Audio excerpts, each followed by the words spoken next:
On peut distinguer trois grandes étapes dans un processus de médiation. La première étape, c'est l'entrée en médiation. Et là, en ce qui me concerne, je reçois toujours chaque médié individuellement, en prenant vraiment le temps d'analyser leur situation, d'accueillir leurs émotions et aussi de comprendre progressivement quels sont leurs besoins. Dans un second temps, j'organise des séances plénières, bien sûr, où là, les médiés auront l'occasion d'échanger sur leur point de vue de la situation. Et là, le rôle du médiateur, il est plus de progressivement aider chaque médié à élargir son champ de vision pour qu'il intègre le point de vue de l'autre. Alors, intégrer le point de vue de l'autre ne veut pas dire l'accepter, mais déjà être en capacité de l'entendre.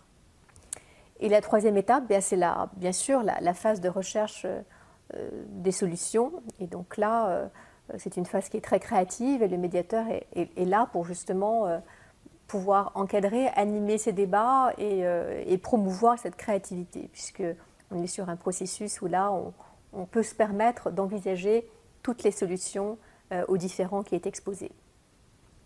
Alors à la fin du processus, soit les médiés ont trouvé un accord, ce qui est bien sûr l'objectif, et qui arrive dans près de 75% des cas.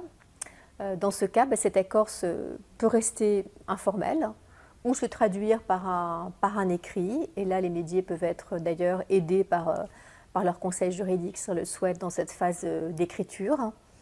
Et cet accord peut aussi être homologué devant un juge s'il le souhaite.